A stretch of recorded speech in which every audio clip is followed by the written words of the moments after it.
Aditya Raj capital ಪ್ರಕರಣ. ಒಂದೇ ಹೆಸರುಗಳು ಹಲವು ಕಂಪನಿಗಳಲ್ಲಿ. ಹೂಡಿಕೆದಾರರ ಹಣದ ಜಾಡು ಎಲ್ಲಿಗೆ?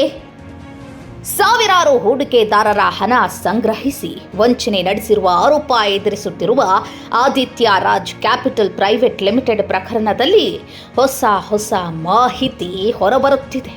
ಲಭ್ಯವಾಗಿರುವ ಕಂಪನಿ ದಾಖಲೆಗಳ ಪ್ರಕಾರ ಆದಿತ್ಯ ರಾಜ್ ಕ್ಯಾಪಿಟಲ್ ಪ್ರೈವೇಟ್ ಲಿಮಿಟೆಡ್ನೊಂದಿಗೆ ಸಂಬಂಧ ಹೊಂದಿರುವ ಹಲವು ಕಂಪನಿಗಳಲ್ಲಿ ಒಂದೇ ನಿರ್ದೇಶಕರು ಮತ್ತು ಸಂಬಂಧಿತ ವ್ಯಕ್ತಿಗಳ ಹೆಸರುಗಳು ಪುನರಾವರ್ತನೆಯಾಗಿರುವುದು ಗಮನಾರ್ಹವಾಗಿದೆ.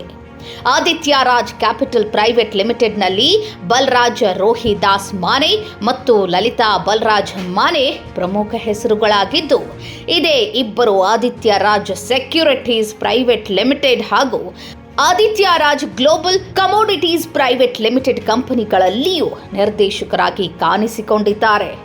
ಇದರ ಜೊತೆಗೆ ಆದಿತ್ಯ ರಾಜ್ ಅಸೋಸಿಯೇಟ್ಸ್ ಪ್ರೈವೇಟ್ ಲಿಮಿಟೆಡ್ನಲ್ಲಿ ಬಲರಾಜ್ ಮಾನೆ ನಿರ್ದೇಶಕರಾಗಿದ್ದು, ambrosia dairy and foods protein private ಲಿಮಿಟೆಡ್ನಲ್ಲಿ ಬಲರಾಜ್ ಮಾನೆ, ಕಾಳೆ ಸುರೇಶ್ ದತ್ತಾತ್ರೇಯ ಹಾಗೂ ಚಂದ್ರಶೇಖರ್ ಲಕ್ಷ್ಮಣ್ ಸೋನ್ವಾನೆ ಅವರ ಹೆಸರುಗಳು ದಾಖಲಾಗಿವೆ.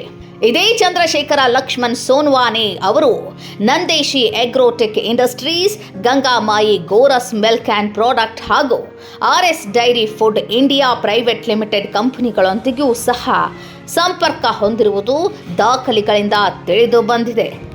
ಈ ಎಲ್ಲ ಕಂಪನಿಗಳ ನಡುವಿನ ನಿರ್ದೇಶಕರ ಹಾಗೂ ಸಂಬಂಧಿತ ವ್ಯಕ್ತಿಗಳ ಸಂಪರ್ಕದ ಕುರಿತು ತನಿಖಾ ಸಂಸ್ಥೆಗಳು ಸಮಗ್ರ ತನಿಖೆ ನಡೆಸಬೇಕೆಂದು ಹೂಡಿಕೆದಾರರು ಒತ್ತಾಯಿಸಿದ್ದಾರೆ.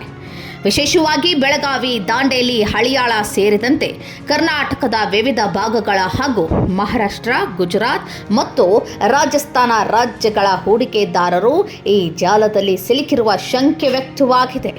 ಆದರೆ ಈ ಕಂಪನಿಗಳ ವಿರುದ್ಧ ಯಾವುದೇ ಅಪರಾಧ ಸಾಬೀತಾಗಿಲ್ಲ.